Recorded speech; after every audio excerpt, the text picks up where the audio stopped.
ನಮಸ್ಕಾರ ಗೆಳೆಯರೇ, welcome back to new video. ನಾನು ಪುಷ್ಪ, 35ರ ಮಹಿಳೆ. ಮದುವೆಯಾದ 10 ವರ್ಷಗಳು ಕಳೆದಿದ್ದರೂ ಆಕೆಯ ಗಂಡ ರಮೇಶ್ನೊಂದಿಗೆ ಸಂಬಂಧ ಬರೀ ನಿರಾಸಕ್ತಿಯಿಂದ ಕೂಡಿತ್ತು. ರಮೇಶ್ ಖಾಸಗಿ ಕಂಪನಿಯ ಅಕೌಂಟೆಂಟ್ ಆಗಿ ಕೆಲಸ ಮುಗಿಸಿ ದಣಿದು ಬರುತ್ತಿದ್ದರು ಮತ್ತು ಹೆಚ್ಚಾಗಿ ಸುಮ್ಮನಿರುತ್ತಿದ್ದರು. ಬಹುಶಃ ಅವರು ಪುಷ್ಪಾಳನ್ನು ಜೀವನದ ಒಂದು ಕರ್ತವ್ಯವೆಂದು ಸ್ವೀಕರಿಸಿದ್ದರೇ ಹೊರತು ಪ್ರೀತಿಯಿಂದಲ್ಲ. ಕಳೆದ ಕೆಲವು ವಾರಗಳಿಂದ ಪುಷ್ಪಾಳ ಹೊಟ್ಟೆಯಲ್ಲಿ ವಿಚಿತ್ರವಾದ ಭಾರ ಮತ್ತು ನೋವು ಕಾಣಿಸಿಕೊಳ್ಳುತ್ತಿದ್ದು, ಮೊದಲಿಗೆ ಅದನ್ನು ನಿರ್ಲಕ್ಷಿಸಿದಳು. ಆದರೆ ನೋವು ಹೆಚ್ಚಾದಾಗ ಕಚೇರಿಯ ಸಹೋದ್ಯೋಗಿ ಶ್ರುತಿ ಡಾಕ್ಟರ್ ವಿನಯ್ ಅವರನ್ನು ಭೇಟಿಯಾಗಲು ಸಲಹೆ ನೀಡಿದ್ದಳು. ಅವರು ಬಹಳ ಒಳ್ಳೆಯ ಮಾತು, ತಾಳ್ಮೆಯುಳ್ಳ ವ್ಯಕ್ತಿ, ಅವರ ಬಳಿ ಯಾವುದೇ ಮುಜುಗರ ಇರುವುದಿಲ್ಲ ಎಂದಿದ್ದಳು. ಪುಷ್ಪಾಗೆ ಡಾಕ್ಟರ್ ವಿನೋದ್ ಹೆಸರು ಅನೇಕ ಬಾರಿ ಕೇಳಿದ್ದರೂ ಗಂಡಸು ಡಾಕ್ಟರ್ ಬಳಿ ಹೋಗಲು ಸಂಕೋಚ ಪಡುತ್ತಿದ್ದಳು. ಸಣ್ಣ ಪಟ್ಟಣದಲ್ಲಿ ಹೆಂಗಸರು ಗಂಡಸು ಡಾಕ್ಟರ್ ಬಳಿ ಹೋದರೆ ಜನರ ಬಾಯಿಗೆ ಆಹಾರವಾಗುತ್ತಾರೆ ಎಂಬ ಭಯವಿತ್ತು. ಆದರೆ ನೋವಿನಿಂದ ಕಣ್ಣಲ್ಲಿ ನೀರು ಬಂದಾಗ ಇನ್ನು ಸಹಿಸಲು ಸಾಧ್ಯವಿಲ್ಲವೆಂದು ಮರುದಿನ ಶ್ರುತಿ ತನ್ನ ಕಾರಿನಲ್ಲಿ ಪುಷ್ಪಾಳನ್ನು ಆಸ್ಪತ್ರೆಗೆ ಕರೆದುಕೊಂಡು ಹೋದಳು. ಡಾಕ್ಟರ್ ವಿನೋದ್ ಅವರ ಕ್ಲಿನಿಕ್ ದೊಡ್ಡದಾಗಿತ್ತು, ಆದರೆ ಅಚ್ಚುಕಟ್ಟಾಗಿ ಮತ್ತು ಸಮಾಧಾನಕರವಾಗಿತ್ತು. ಕಾಯುವ ಕೋಣೆಯಲ್ಲಿ ಕೆಲವೇ ರೋಗಿಗಳು ಕುಳಿತಿದ್ದರೂ ಎಲ್ಲರ ನೋಟದಲ್ಲಿ ಅವರವರ ದೂಡುಗಳನ್ನು ಮರೆಮಾಚುವಂತೆ ಕಾಣುತ್ತಿತ್ತು.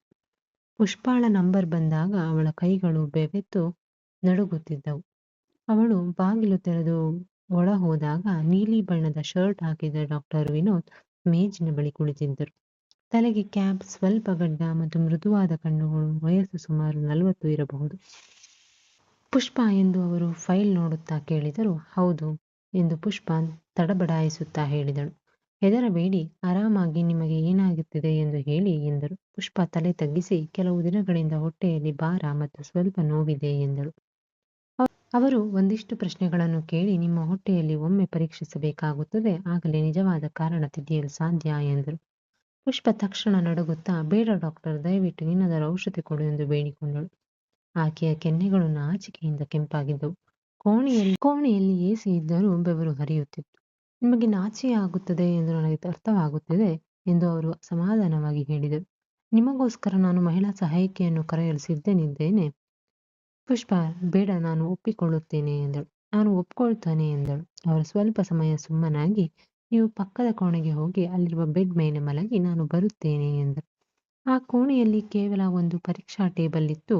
ಪುಷ್ಪ ಒಳಗೆ ಹೋಗುತ್ತಿದ್ದಂತೆ ಸಾವಿರಾರು ಕಣ್ಣುಗಳು ನನ್ನನ್ನು ನೋಡುತ್ತಿವೆ ಎಂದು ಅನಿಸಿತು. ತನ್ನ ಸೀರೆಯು ತನ್ನ ವೈರಿಯಂತೆ ಕಾಣಿಸುತ್ತಿತ್ತು. ನಡುಗುವ ಕೈಗಳಿಂದ ಸೀರೆ ಸರಿಪಡಿಸಿಕೊಂಡು ಮಲಗಿದಳು. ಹೃದಯದ ಬಡಿತ ಜೋರಾಗಿ ಕೇಳಿಸಿತ್ತು. ಸ್ವಲ್ಪ ಹೊತ್ತಿನ ನಂತರ ಡಾಕ್ಟರ್ ವಿನೋದ್ ಒಳಗೆ ಬಂದರು.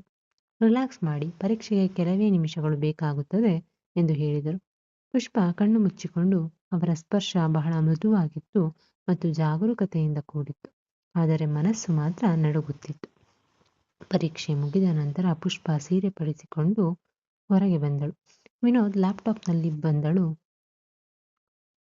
ವಿನೋದ್ ಲ್ಯಾಪ್ಟಾಪ್ನಲ್ಲಿ ಏನನ್ನು ಟೈಪ್ ಮಾಡಿ ನಿಮಗೆ ಗ್ಯಾಸ್ಟ್ರಿಕ್ ಸಮಸ್ಯೆ ಇದೆ, ಅದನ್ನು ಸರಿಯಾದ ಸಮಯಕ್ಕೆ ಪತ್ತೆ ಮಾಡಲಾಗಿದೆ ಎಂದರು. ಇದು ಗಂಭೀರವೇ ಎಂದು ಪುಷ್ಪ ಸಣ್ಣ ದನಿಯಲ್ಲಿ ಕೇಳಿದಳು. ಒಂದು ವೇಳೆ ನಿರ್ಲಕ್ಷಿಸಿದರೆ ಆಗಬಹುದು, ಆದರೆ ಹೆದರಬೇಡಿ, ನಾನು ನಿಮಗೆ ಔಷಧಿ ಕೊಡ್ತೇನೆ ಮತ್ತು ಆಹಾರ ಕ್ರಮಗಳನ್ನು ಹೇಳುತ್ತೇನೆ ಎಂದರು. ಆಮೇಲೆ ಅವರು ನೀವು ಇತ್ತೀಚೆಗೆ ಬಹಳ ಟೆನ್ಷನ್ ತೆಗೆದುಕೊಳ್ಳುತ್ತಿದ್ದೀರಾ ಎಂದು ಕೇಳಿದರು. ಪುಷ್ಪ ಗೊತ್ತಿಲ್ಲ ಡಾಕ್ಟರ್, ಮನೆಯಲ್ಲಿ ಒಂದಲ್ಲ ಒಂದು ಸಮಸ್ಯೆ ಇದ್ದೇ ಇರುತ್ತೆ, ಬಹುಶಃ ಅದರಿಂದ ಆಗಿರಬಹುದು ಎಂದಳು. ಅವಳು ಪುಷ್ಪಾಳ ಕಣ್ಣುಗಳಲ್ಲಿ ನೋಡಿದರು. ನಂತರ ಸ್ಟೆಥೋಸ್ಕೋಪಿಂದ ಚೆಕ್ ಮಾಡಲು ಎದೆಯ ಭಾಗಕ್ಕೆ ಕೈಯನ್ನು ಎದುರಿಸಿದರು. ಅವಳು ಮುಜುಗರದಿಂದ ಸುಮ್ಮನಾದಳು. ನಂತರ ಎದೆಯ ಭಾಗದ ಬಟ್ಟೆಯನ್ನು ತೆಗೆದರು. ಅಲ್ಲಿ ಅವರಿಗೆ ಅವಳ ಮಾವಿನ ಹಣ್ಣುಗಳು ಕಂಡವು. ಡಾಕ್ಟರ್ ತಡೆಯಲಾಗದೆ ಹೊಟ್ಟೆ ಭಾಗವನ್ನು ಪರೀಕ್ಷಿಸಿದರು. ಹೊಟ್ಟೆಯನ್ನು ಸವರುತ್ತಾ ಹೇಳಿದರು, ಈ ರೋಗಕ್ಕೆ ಔಷಧಿ ನಾನು ಕೊಡ್ತೇನೆ, ಇದರ ಜೊತೆ ಆಸ್ಪತ್ರೆ ಔಷಧಿಯನ್ನು ಕೊಡುತ್ತೇನೆ. ನಿನಗೆ ಇಷ್ಟು ದಿನ ಸಿಗದ ಸುಖವನ್ನು ನಾನು ಆಸ್ಪತ್ರೆಯ ಬೆಡ್ನ ಮೇಲೆ ನೀಡುತ್ತೇನೆ. ನಂತರ ಅವರಿಬ್ಬರ ಡಾಕ್ಟರ್ ಪೇಷಂಟ್ನ ಸಂಬಂಧವನ್ನು ಒಂದು ರೀತಿಯ ಸುಖದಕ್ಕೆ ತೆಗೆದುಕೊಂಡು ಹೋದರು. ಇಬ್ಬರು ಸುಖಿಗಳಾದರು. ನಂತರ ಡಾಕ್ಟರ್ ಆಸ್ಪತ್ರೆಯ ಔಷಧಿಗಳನ್ನು ಬರೆದುಕೊಟ್ಟರು. ಅವರ ನೋಟ ತೀಕ್ಷ್ಣವಾಗಿತ್ತು. ಸರಿ, ಕಾಳಜಿ ವಹಿಸಿ, 1 ವಾರದ ನಂತರ ಮತ್ತೆ ಬನ್ನಿ ಎಂದು ಹೇಳಿದರು. ಪುಷ್ಪ ಔಷಧಿ ತೆಗೆದುಕೊಂಡು ಹೊರಗೆ ಬಂದಳು. ಆದರೆ ಏನೋ ಒಂದು ಅವಳನ್ನು ಒಳಗಿನಿಂದ ಚುಚ್ಚುತ್ತಿತ್ತು. ಡಾಕ್ಟರ್ ವಿನೋದ್ ಅವರ ಕಣ್ಣುಗಳಿಂದ ಆ ಕಾಳಜಿ ಅವರ ಮನೆಯ ವಾತಾವರಣದಲ್ಲಿ ಮಾಯವಾಗಿತ್ತು. ಮುಂದಿನ ಕೆಲವು ದಿನಗಳು ಬಹಳ ವಿಚಿತ್ರವಾಗಿ ಕಳೆದು ಹೋದವು. ಹೊಟ್ಟೆಯ ನೋವು ಕಡಿಮೆಯಾದರೂ ಮನಸ್ಸಿನ ಒಂದು ಭಾಗವು ಹೆಚ್ಚು ದುಗುಡದಿಂದ ಕೂಡಿತು. ಕನ್ನಡಿಯ ಮುಂದೆ ನಿಂತಾಗ ಅಪರಿಚಿತ ಹೆಂಗಸೊಬ್ಬಳು ಕಾಣಿಸುತ್ತಿದ್ದಳು. ಡಾಕ್ಟರ್ ವಿನೋದ್ ರವರ ಮೃದುವಾದ ಮಾತುಗಳು ಪದೇ ಪದೇ ನೆನಪಾಗುತ್ತಿದ್ದವು. ಆ ಭೇಟಿಯ ನಂತರ ಅವಳಿಗೆ ತನ್ನದೊಂದು ಸುಳ್ಳು ಹೇಳಿಕೊಳ್ಳುವುದು ಮತ್ತಷ್ಟು ಕಷ್ಟವಾಗಿತ್ತು. ಒಂದು ವಾರದ ನಂತರ ಪುಷ್ಪ ಮತ್ತೆ ಆಸ್ಪತ್ರೆಗೆ ಹೋದಳು. ಈ ಬಾರಿ ಅವಳು ಒಬ್ಬಂಟಿಯಾಗಿ ವೇಟಿಂಗ್ ರೂಮ್‌ನಲ್ಲಿ ಕುಳಿತು ಏನು ಮಾತನಾಡಲಿ, ಹೇಗೆ ಮಾತನಾಡಲಿ, ಈಗ ದೇಹಕ್ಕಿಂತ ಹೆಚ್ಚಾಗಿ ಮನಸ್ಸಿನ ನೆರಳುತ್ತಿದೆ ಎಂದು ಹೇಗೆ ಹೇಳಲಿ ಎಂದು ಯೋಚಿಸುತ್ತಿದ್ದಳು. ಪುಷ್ಪ ಎಂದು ಅವರ ಧ್ವನಿ ಕೇಳಿಸಿತು. ಪುಷ್ಪ ನಗಲು ಪ್ರಯತ್ನಿಸಿದಳು, ಆದರೆ ಸಾಧ್ಯವಾಗಲಿಲ್ಲ. ಈಗ ಹೇಗಿದ್ದೀರಾ? ಅವರು ಎಂದಿನಂತೆ ಕಾಳಜಿಯ ನಗುವಿನೊಂದಿಗೆ ಕೇಳಿದರು. ಸ್ವಲ್ಪ ಪರವಾಗಿಲ್ಲ ಎಂದು ಪುಷ್ಪ ತಲೆ ತಗ್ಗಿಸಿದಳು. ನಿಮಗೆ ಬೇಸರವಾಗಿದ್ದರೆ ನಾನು ಏನಾದರೂ ಕೇಳಬಹುದೇ ಎಂದು ಅವರು ಕೇಳಿದರು. ಹೇಳಿ ಎಂದು ಪುಷ್ಪ ಆಶ್ಚರ್ಯಗೊಂಡಳು. ನೀವು ಬಹಳ ಸುಸ್ತಾಗಿ ಕಾಣಿಸುತ್ತಿದ್ದೀರಿ. ಕೇವಲ ಆರೋಗ್ಯದಿಂದ ಮಾತ್ರ ಅಲ್ಲ, ನಿಮ್ಮ ಮುಖದಲ್ಲಿ ಏನೋ ಅಸಮಾಧಾನವಿದೆ. ಇಲ್ಲ, ಅಂಥದ್ದೇನಿಲ್ಲ ಎಂದು ಪುಷ್ಪ ಸುಳ್ಳು ಹೇಳಿದಳು. ಸರಿ ಎಂದರು. ನಂತರ ನಿಧಾನವಾಗಿ, ಈಗ ನಿಮಗೆ ಬೇರೆ ಏನಾದರೂ ತೊಂದರೆ ಇದೆ ಎಂದು ಕೇಳಿದರು. ಇಲ್ಲ, ಹೊಟ್ಟ ಚೆನ್ನಾಗಿದೆ, ಆದರೆ ಕೆಲವೊಮ್ಮೆ ರಾತ್ರಿ ಬಹಳ ಕಷ್ಟವಾಗುತ್ತದೆ. ನಿದ್ರೆ ಬರುವುದಿಲ್ಲ, ಏನೋ ಕಳೆದುಕೊಂಡಂತೆ ಭಾಸವಾಗುತ್ತದೆ. ನೀವು ನಿಮ್ಮ ಜೀವನದಲ್ಲಿ ಸಂತೃಪ್ತರಾಗಿದ್ದೀರಾ? ಆ ಪ್ರಶ್ನೆಯನ್ನು ಡಾಕ್ಟರ್ ಕೇಳುತ್ತಿಲ್ಲ, ಬದಲಿಗೆ ಒಬ್ಬ ಗೆಳೆಯ ಕೇಳುತ್ತಿದ್ದಾನೆ ಎಂದು ಪುಷ್ಪನಿಗೆ ಅನಿಸಿತು. ನನಗೆ ಗೊತ್ತಿಲ್ಲ, ಅವಳ ಧ್ವನಿ ತಡವರಿಸಿತು. ವಿನೋದ್ ಸುಮ್ಮನಾಗಿದ್ದರು. ಸ್ವಲ್ಪ ಸಮಯದ ನಂತರ ಅವರು, ನೋಡಿ ಪುಷ್ಪ, ಚಿಕಿತ್ಸೆ ಕೇವಲ ದೇಹಕ್ಕೆ ಮಾತ್ರವಲ್ಲ, ಕೆಲವೊಮ್ಮೆ ಮನಸ್ಸಿಗೂ ಚಿಕಿತ್ಸೆ ನೀಡಬೇಕಾಗುತ್ತದೆ. ಆ ಚಿಕಿತ್ಸೆಗಾಗಿ ಔಷಧಿಯೆಲ್ಲ ಕೇಳುವ ಬದಲು ಒಬ್ಬ ಆತ್ಮೀಯ ವ್ಯಕ್ತಿನ ಬೇಕಾಗುತ್ತದೆ ಎಂದರು. ಪುಷ್ಪ ಅವರ ಕಡೆ ನೋಡಿದಳು. ಅವರ ಕಣ್ಣುಗಳು ನಾನು ಕೇಳಿಸಿಕೊಳ್ಳಬಲ್ಲೆ ಎಂದು ಹೇಳುತ್ತಿದ್ದವು. ಮುಂದಿನ ಕೆಲವು ನಿಮಿಷಗಳಲ್ಲಿ ನಾವು ಇಬ್ಬರು ಸುಮ್ಮನಿದ್ದೆವು. ಪುಷ್ಪ ಅವರನ್ನು ಮೊದಲ ಬಾರಿ ಗಮನವಿಟ್ಟು ನೋಡಿದಳು. ಅವರು ಕೇವಲ ಡಾಕ್ಟರ್ ಆಗಿರಲಿಲ್ಲ, ಯಾವುದೋ ಒಂದು ಮುಗಿಯದ ಕಥೆಯ ಭಾಗದಂತೆ ಕಾಣುತ್ತಿದ್ದರು. ನೀವು ಬಹಳ ಸಹಾನುಭೂತಿ ಉಳ್ಳ ವ್ಯಕ್ತಿಯಂತೆ ಕಾಣುತ್ತಿದ್ದೀರಿ ಎಂದು ಪುಷ್ಪ ನಿಧಾನವಾಗಿ ಹೇಳಿದರು. ಬಹುಶಃ ನಾನು ಸಹ ಬಹಳಷ್ಟು ಅನುಭವಿಸಿದ್ದೇನೆ, ಅದಕ್ಕೆ ಎಂದು ಅವರು ತಲೆ ತಗ್ಗಿಸಿದರು. ಏನು ಅನುಭವಿಸುತ್ತಿದ್ದೀರಿ? ಪುಷ್ಪ ಆಶ್ಚರ್ಯದಿಂದ ಕೇಳಿದರು.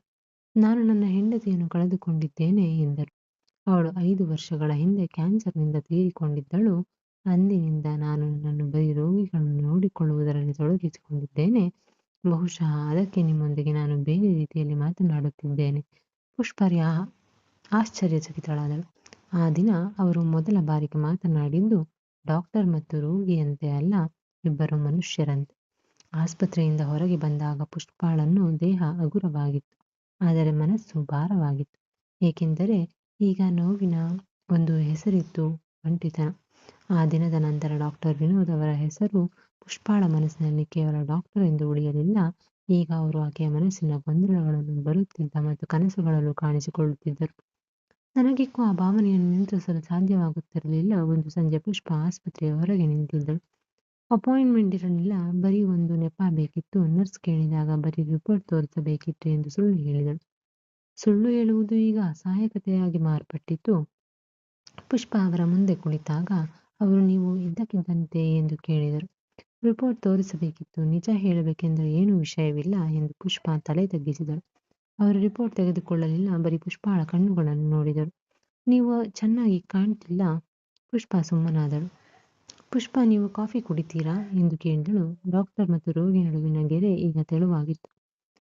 ಇಲ್ಲಿ ಅಲ್ಲ, ಹತ್ತಿರದಲ್ಲಿ ಒಂದು ಕೆಫೆ ಇದೆ ಎಂದರು. ಸ್ವಲ್ಪ ಸಮಯದ ನಂತರ ಅವರು ಆಸ್ಪತ್ರೆಯಿಂದ ಹೊರಗೆ ನಡೆದರು. ಒಂದು ಸಣ್ಣ ಕೆಫೆ, 2 ಕಪ್ ಕಾಫಿ ಮತ್ತು ಮೌನದ ಆವರಣ. ನೀವು ಒಂಟಿಯಾಗಿದ್ದೀರಾ? ವಿನೋದ್ ಕೇಳಿದರು. ಒಂದು ಕಾಲದಲ್ಲಿ ಇರಲಿಲ್ಲ, ಈಗ ಇದ್ದೇನೆ. ಪುಷ್ಪಾಳ ಮಾತಿನಲ್ಲಿ ವಿಷಾದವಿತ್ತು. ಗಂಡ ಇದ್ದಾರೆ, ಆದರೆ ಇದು ಇಲ್ಲದಂತಿದ್ದಾಗಿದೆ. ನಮ್ಮ ನಡುವೆ ಈಗ ಸಂಬಂಧವು ಕೇವಲ ಒಪ್ಪಂದದಂತೆ ಉಳಿದಿದೆ. ವಿನೋದ್ ಏನನ್ನೂ ಹೇಳಲಿಲ್ಲ, ಕೇವಲ ನೋಡುತ್ತಿದ್ದರು. ಮತ್ತು ನೀವು? ಪುಷ್ಪ ಕೇಳಿದಾಗ, ಈಗ ನಾನು ಏನೂ ಇಲ್ಲ, ಒಬ್ಬ ಡಾಕ್ಟರ್. ಹಗಲು ರೋಗಿಗಳನ್ನು ಗುಣಪಡಿಸುತ್ತೇನೆ ಮತ್ತು ರಾತ್ರಿ ನೆನಪುಗಳನ್ನು ಮೆಲುಕು ಹಾಕುತ್ತೇನೆ ಎಂದರು. ಆ ಸಂಜೆ ಏನೂ ಆಗಲಿಲ್ಲ, ಆದರೆ ಬಹಳಷ್ಟು ಬದಲಾಗಿತ್ತು. ಅವರ ಭೇಟಿಗಳು ಈಗ ಚಿಕಿತ್ಸೆಗಾಗಿ ಉಳಿದಿರಲಿಲ್ಲ, ಅವು ಈಗ ಒಂದು ಬಾಂಧವ್ಯ ರೂಪವನ್ನು ಪಡೆದಿದ್ದವು. ಒಂದು ದಿನ ಅವರು ಹೇಳಿದರು, ಪುಷ್ಪ, ನಾಳೆ ನೀವು ಸ್ವಲ್ಪ ಸಮಯ ಆಸ್ಪತ್ರೆ ಮುಗಿದ ಮೇಲೆ ನಂತರ ಸಿಗಲು ಸಾಧ್ಯವೇ? ನನಗೆ ಕೆಲವು ವಿಷಯಗಳನ್ನು ನಿಮ್ಮೊಂದಿಗೆ ಹಂಚಿಕೊಳ್ಳಬೇಕಾಗಿದೆ. ಏನು ವಿಷಯ? ಪುಷ್ಪ ಆಶ್ಚರ್ಯದಿಂದ ಕೇಳಿದಳು. ನಮ್ಮೂರಿನ ಹಳೆಯ ದೇವಸ್ಥಾನಕ್ಕೆ ಹೋಗೋಣವೇ? ಅಲ್ಲಿ ಯಾರೂ ಇರುವುದಿಲ್ಲ ಮತ್ತು ಅಲ್ಲಿನ ಶಾಂತ ವಾತಾವರಣದಲ್ಲಿ ಉತ್ತರಗಳು ಸ್ಪಷ್ಟವಾಗಿ ದೊರೆಯುತ್ತವೆ ಎಂದು ಅವರು ನಗುತ್ತಾ ಹೇಳಿದರು. ನಾವು ಇಬ್ಬರು ಒಂದು ಕಲ್ಲಿನ ಬೆಂಚ್ ಮೇಲೆ ಕುಳಿತೆವು. ವಾತಾವರಣದಲ್ಲಿ ಸ್ವಲ್ಪ ತಣ್ಣಗಿತ್ತು ಮತ್ತು ಮನಸ್ಸಿನಲ್ಲಿ ದಟ್ಟವಾದ ಮೌನ ಆವರಿಸಿತು. ವಿನೋದ್, ನಾವು ಬಹಳ ಮುಂದೆ ಬಂದು ಬಿಟ್ಟಿದ್ದೇವೆ ಮತ್ತು ಈಗ ಹಿಂದಿರುಗಿ ದಾರಿ ಕಾಣುತ್ತಿಲ್ಲ. ಪುಷ್ಪ ಅವರ ಕಣ್ಣುಗಳನ್ನು ನೋಡಿದಳು. ಅವರು ದಣಿದಿದ್ದರು, ಆದರೆ ಅವರೊಂದಿಗೆ ಒಂದು ಭರವಸೆ ಇನ್ನೂ ಜೀವಂತವಾಗಿತ್ತು. ನಾನು ನಿನ್ನನ್ನು ಈ ಸಂಕಟದಿಂದ ಹೊರದು ಕರೆದುಕೊಂಡು ಹೋಗಲು ಬಯಸುತ್ತೇನೆ ಎಂದು ಹೇಳಿದರು. ಆಗ ನೀನು ನನ್ನೊಂದಿಗೆ ಬರುತ್ತೀಯಾ? ಪುಷ್ಪಾಳ ಮನಸ್ಸಿನ ಜೋರಾಗಿ ಬಡಿಯಿತು. ಇದು ಅಂತಿಮ ಪ್ರಶ್ನೆಯಾಗಿದ್ದು ಪುಷ್ಪ ಮೌನವಾಗಿದ್ದಳು. ಆಮೇಲೆ ನಿಧಾನವಾಗಿ, ವಿನೋದ್, ನೀವು ನನಗೆ ಈ ಆತ್ಮೀಯತೆಯನ್ನು ನೀಡಿದ್ದೀರಿ. ಅದನ್ನು ನನ್ನ ಗಂಡನೊಂದಿಗೆ ನಾನು ಎಂದಿಗೂ ಅನುಭವಿಸಿಲ್ಲ. ನೀವು ನನ್ನನ್ನು ಒಬ್ಬ ವ್ಯಕ್ತಿಯಾಗಿ ಕಂಡಿದ್ದೀರಿ, ಆಸ್ತಿಯಾಗಿ ಅಲ್ಲ. ನಾನು ಕೇವಲ ಒಂದು ಕ್ಷಣ ನಿಮ್ಮ ಜೊತೆಗಿರಲು ಬಯಸುವುದಿಲ್ಲ. ನಿಮ್ಮ ಜೊತೆ ಬರಬೇಕಾದರೆ ಎಲ್ಲವನ್ನೂ ಬಿಟ್ಟು ಬರುತ್ತೇನೆ. ನೀವು ಇಷ್ಟೆಲ್ಲ ಬಿಟ್ಟು ಬರಲು ಸಾಧ್ಯವೇ ಎಂದು ಕೇಳಿದಳು. ವಿನೋದ್ ಮೌನವಾದರೂ ಅವರ ಕಣ್ಣುಗಳು ತುಂಬಿ ಬಂದವು. ಪುಷ್ಪ, ನಾನು ನಿನ್ನನ್ನು ಪ್ರೀತಿಸುತ್ತೇನೆ. ಆದರೆ ಈ ಪ್ರೀತಿ ಕೇವಲ ಒಂದು ನಿಮಗೆ ಮಾತ್ರ ಅಲ್ಲ, ಇತರರಿಗೆ ನೋವು ಉಂಟು ಮಾಡುತ್ತದೆ. ಆ ರಾತ್ರಿ ಅವರು ನಮಗೆ ಯಾವುದೇ ಭರವಸೆ ನೀಡಲಿಲ್ಲ. ಕೇವಲ ಮೌನದಲ್ಲಿ ಒಬ್ಬರಿಗೊಬ್ಬರು ವಿದಾಯ ಹೇಳಿದರು. ಕೆಲವೊಮ್ಮೆ ಪ್ರೀತಿಯ ಅರ್ಥ ಒಟ್ಟಿಗೆ ಇರುವುದಿಲ್ಲ. ಬೇರೆಯಾಗುವ ಪರಿಸ್ಥಿತಿಯಲ್ಲೂ ಒಬ್ಬರಿಗೊಬ್ಬರು ಗೌರವ ಕೊಟ್ಟು ದೂರ ಸರಿಯಬೇಕಾಗುತ್ತದೆ. 7 ತಿಂಗಳ ನಂತರ ಪುಷ್ಪ ತನ್ನನ್ನು ಸರಿಪಡಿಸಿಕೊಂಡಿದ್ದಳು. ಗಂಡನೊಂದಿಗೆ ಸಂಬಂಧ ಮತ್ತಷ್ಟು ಬೇಜವಾಬ್ದಾರಿಯಾಗಿತ್ತು.